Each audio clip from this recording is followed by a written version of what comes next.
Good morning. Good morning. It's Saturday, Saturday, Saturday, Saturday. Always a wonderful day in the USA. All right. Hope everyone's having a good day. And welcome to the podcast. It's your host here, Dr. Joe Blake of the On Point Podcast, where we help you get your financial point across. Hey, the title for today's training is When Life Gives You Lemons, Turn Sour Situations Sweet Through Financial Literacy. Today more than ever, it's one of those things. You plan for things so much, so well, and life throws you lemons. so much true today. Listen, I got some great information to share with you today. I planned some good information, and I know it's going to sit with you well with what I have to share. Good. All right, so just want to remind you guys, I don't think I shared with you, but on the 16th of September, we're going to have a seminar that's going to be on the webinar, rather. It's going to be on finance and housing. I'm working with a guy, Stuart Gettner, and we're going to talk about buying homes, buying real estate, things like that, and the financial side to that and how that works. That's coming up. I have some information that I'll mark it out to you, share with you for that upcoming event. But again, that's going to be in September. I think September 16th is on Tuesday evening, but that's coming soon. Then I have a couple of guests that are going to come up. I'm still going to have the guests that come out that's going to talk about emotional intelligence. And I shared it. We always buy things emotionally, and then we back it up with logic. That's life. Sometimes we see it. I know for me, I like blue cars, so it's like if I see a blue car, I mean that's me. I had a van that was all blue. Love that. My car was blue, so I was into blue cars. So a lot of times we do that. We buy based on emotion, and then we back it up with logic. And then there's another one that talks about business. So this is another young lady. So got quite a few things that's coming up. Now, what I'd like to do is mention Dr. Craig was on earlier. He was on YouTube, and he was talking about he's talking about true vision, and it was just reminded me all about when I was going through Ministry Training Institute. And learn about vision and my purpose in life, and it just brought up a lot of memories of how it happened for me, how I wanted to get my vision clear and what I was doing in life, and it was just good for me to understand and share the things I was growing and learning, and it was just a wonderful thing to hear him share again about vision and then learning. And it was just, it was good to hear him again talk about those things. So he's Ministry Training Institute is coming up in September. I think I didn't get the exact date, but you can go to and register. There's a phone number right there. I do have a link. Let me put it here that you can, let me see, caption here. There's a link there. You can go to that particular link right there and you can register for the Ministry Training Institute.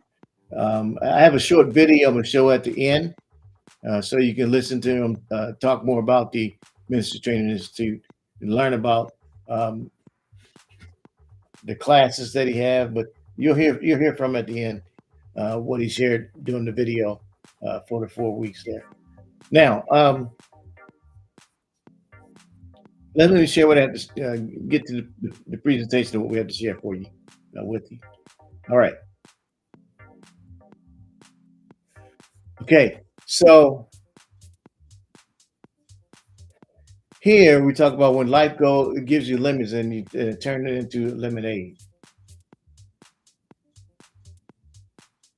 All right. So the vital role that financial literacy plays in faith and how that helps us. So first thing is that financial literacy is essential for Christians because it helps us, equips us to deal with our resources wisely, and helps us understand financial principles and teachings. So this is a picture of us when that was Dr. Craig teaching us years ago. So this is 2025, but back in 2011, we used to have what are called biblical wealth seminars, and in 2013, he was teaching us on leadership. So Christians have to learn different principles in our life, and we used to always have the wealth seminars and leadership seminars throughout our Christian lives, and learning not just what the Bible, what the Word of God was saying with us, understanding these principles to help us keep going. And now, when I first started going to the different wealth seminars and leadership seminars, I was a firefighter. I got out the Air Force. Actually, yeah, I got out the Air Force in 1997, and so it was good for me to learn what the Word of God was saying about these principles, because it was Jesus saying it, not just me learning military principles, and it helped me grow more so as a man, as a father, and as a husband. And these principles help us grow from a personal standpoint, a godly standpoint, and you know, being a believer in my jobs and my career, and it help me grow more as a business owner. Because past to being a business owner as well. So these things you learn these vital roles, and faith helps. So that ministry training school was great for me because even though I had at that point I had my master's degree, sometimes you can have that education, and even having that education, sometimes you missed it when you have the faith element to you. So, biblical teachings help us understand that financial literacy aspect of it. When I read the Bible, I would read the Bible with my business eyeglasses on, because that's how it was. Now I've read the Bible front to back 10 different times. As a matter of fact, I'm reading it the 10th time now. I have an app on my phone that's called the Bible app. Some of you may have it called the U Version Bible, and it's 365 days of reading the Bible. I'm on day 213, so I'm reading it all the way through. So there's 5 basic reasons why believers or Christians or business owners need to gain from the Bible. The first one, prosper. We need to prosper in all aspects. It talks about financial literacy is essential for Christians because it aligns with the Bibles. 3 John 2:1 affirms that we should prosper in all things. So third John 2:1, we should prosper in all things, not just spiritually, but materially and financially. Sometimes people don't want this. Oh, I don't need money. I don't need. Okay, if you don't need money, it's not about money. Next time you get paid, get a check back to the boss. Don't take a check. I don't need money. Yeah, okay. Um, you need to have that prosperous life. You need to be that way because we, in a sense, as believers, influence others. We can be an influence to them. We can be an influence to other folks. So it shows a sense of stewardship and responsibility. Stewardship and responsibility by achieving that financial literacy. We live according to the Bible, the teaching of the Bible. It validates the scriptures because the Word of God calls us to be responsible, calls us to be wise management of the resources. And I learned a lot about wise and Bible resources from that lady right there in that photograph. I know it looks like an old picture. It is. It was in 1987. That is my mama. That is my mama. I learned a lot of things from my mama, and she helped me. She helped me grow. And my mama didn't finish high school because she had me, but that is the smartest woman I know. She gave me a lot of wisdom, understanding, and it was her that gave me that drive to be and do who I am today. And from that I learned valuable things. Like in the scriptures, Luke 16, it says, "If you're not honest in another man's business, how can God trust you with your own?" So if God can't trust me, if I can't be honest on a man's job, how God gonna give me some money, right? If you want to, oh, I don't have anything. Are you being trustworthy on at someone else's business? And I'm getting you going to work late. If you're going to work and you taking stuff on the job, how can God trust you? You gotta be trustworthy in that sense.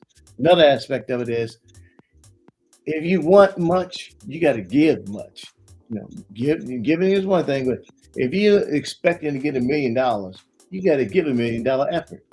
If you're lazy, dealing with a slack hand, you ain't gonna get much back. You got to be able to give to get. Give financially, but at the same time of your efforts. You got to give. And when I was a firefighter, I think about that. When I was a firefighter, man, we went to this one training. It's called Rescue School. It was in the Goodfellow Air Force Base in Texas. And there was this one exercise we had to go through. It was called Fire Ground. It was 10 obstacles we had to go through, fully bunkered out, breathing air. Man, I went through these 10 exercises. I had to pick up a fire hose, carry it 30 feet, carry this dummy up a ladder, down a ladder. Then we had to drag this charge, which is a filled fire hose, 200 feet this way, 200 feet that way. We had to come back. Then we had to climb underneath our rafters and up the rafters. Then we had to chop this dang on roof with an axe. And if you don't hold it the right way, it'll wear you out. Then we had to go up a 3-story foot ladder, ring the bell, come all the way down. And it was a couple other things too. Dude, I passed out. I passed out one time, man. So it's like I knew how to work until I couldn't work no more. So I had to give much because I knew much was required. So when I read that one, I feel it. All right. So you want a million, you got to give $1 million effort. All right. Becoming a platform of influence. So that's the second point. So give Psalms 1 and 3. So in that, becoming a platform of influence. So here we have Pastor and Dr. Bev. They lead by example. And I mean, I've been with Pastor for almost 30 years, actually, almost 30 years. And I see how Dr. Bev interacts with the apostle, and how apostle interacts. Now he's a pastor, but he's also a husband. He's also a father and a man of God. But I see how he interacts with his wife. Same thing with Dr. Bev. I see how she interacts with her husband. But they lead by example. You see them interacting with one another. They've been married for, I think, almost 50 years. That is a long time. But they lead by example in life and in ministry. So that's it. Engage with the community. Now, that's my family right there. That's part of them. I mean, that picture's years ago, but that's part of my family right there. And I'm so grateful for my kids. That one thing Pastor said when my kids were a lot younger, he told me you had to be what you want your children to become, and I took that to heart. I have a PhD. I have 4 adult children. All 4 got master's degrees. But Pastor said, be what you want your children to become. So I did that. Influencing decisions. So now those are my 2 cousins. The guy on the far left, he's my first cousin, and that's his son, which is my second cousin. But the influence that the 2 of us had on his son is great too, because my cousin he's bad on his own right. I mean, when he was 7 years old, he was speaking Japanese. Not me.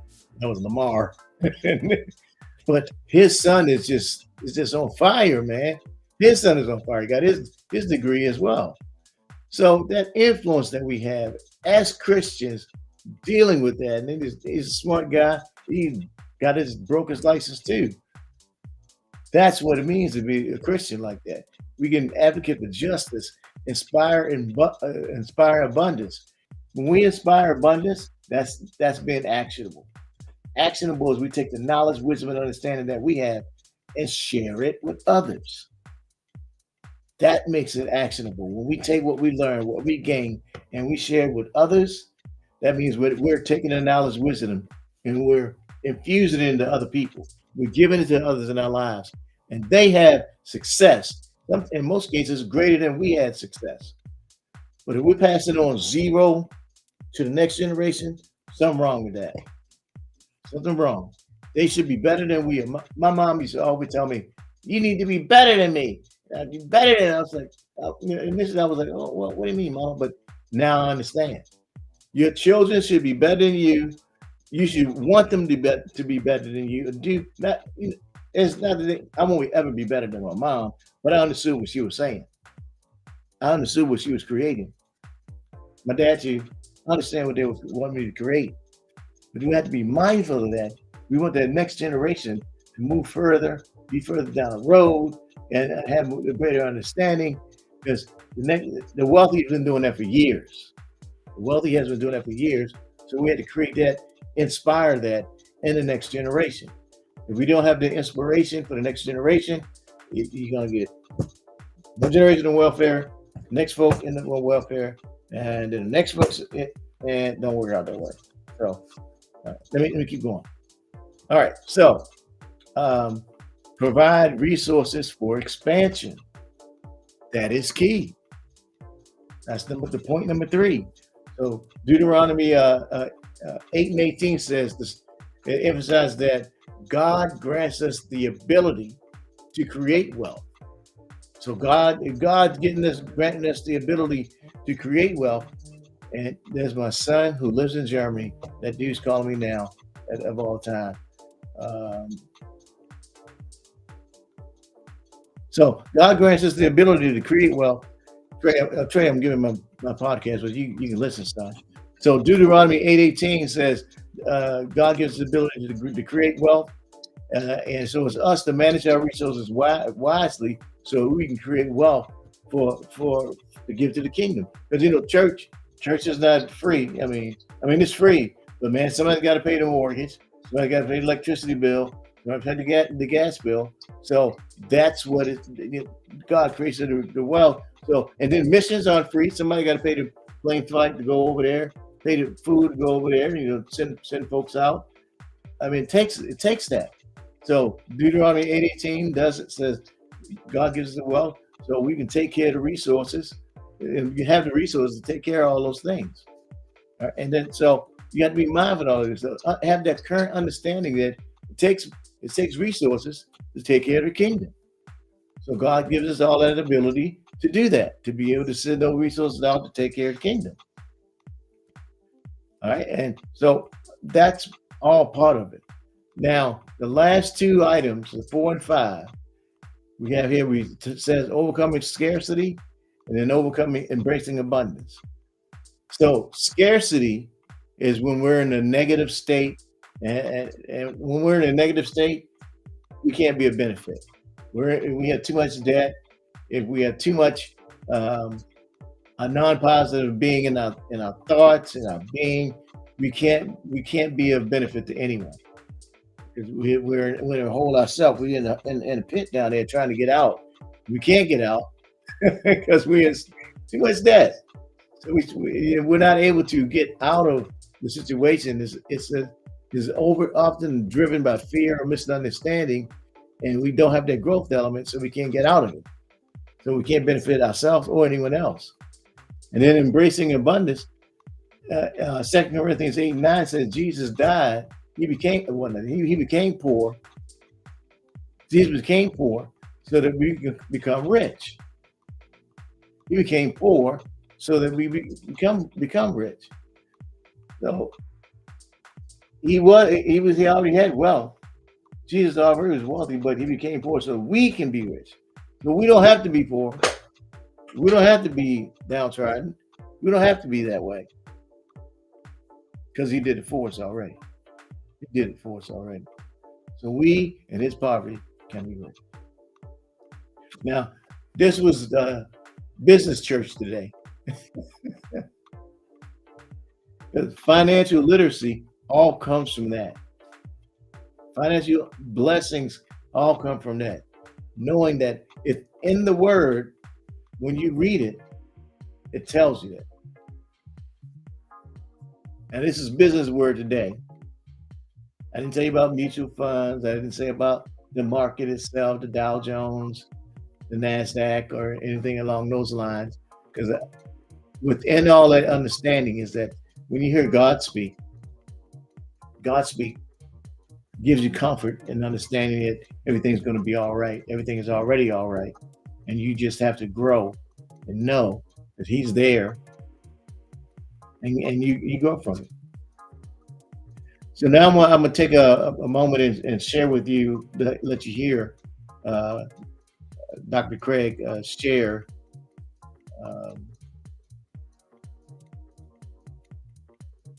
a few words about his video. So hang on.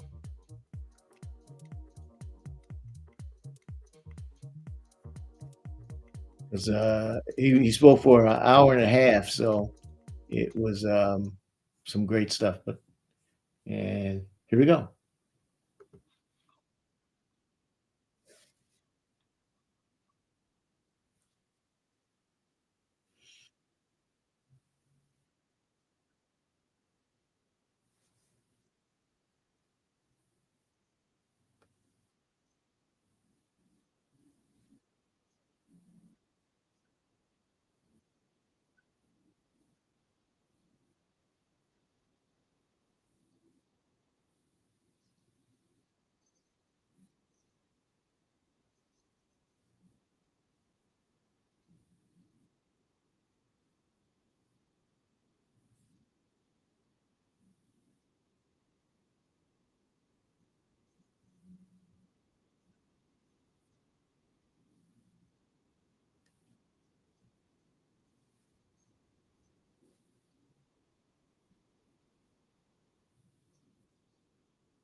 Okay.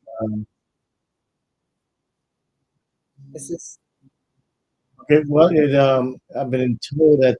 Oh, man. this is Okay. It sounds. I've been told that you can't hear his voice, but if you go to YouTube and if you go to it says discovering your true vision. If you go to that YouTube link right there, you'll be able to see the video the pastor's shown. So, but it tells you, but it says an hour and 28 minutes long. So if you go there, you'll be able to see it. So we'll go ahead and close for today because you can't hear the video. So sorry about that. I did my best. I did my best. All right. So just want to remind everyone that to like and subscribe to the channel. Maybe just like and subscribe. You can download the QR code. This is my money app. You can download the money app. You can follow what we have for the channel. Also, remember to see. I can subscribe there. Download this QR code here. It gives you to the second book, which is Building Financial Legacy. Legacy lasts a lifetime. Literacy lasts for a lifetime. Legacy lasts for generation. Download that book as well. And just remember to come back in next week. We'll have another episode of the On Point podcast where we help you get your financial point across. And we'll see you again here next week with more information about your financial literacy. Again, I'm your host here, Dr. Joe Blake, with the On Point Podcast.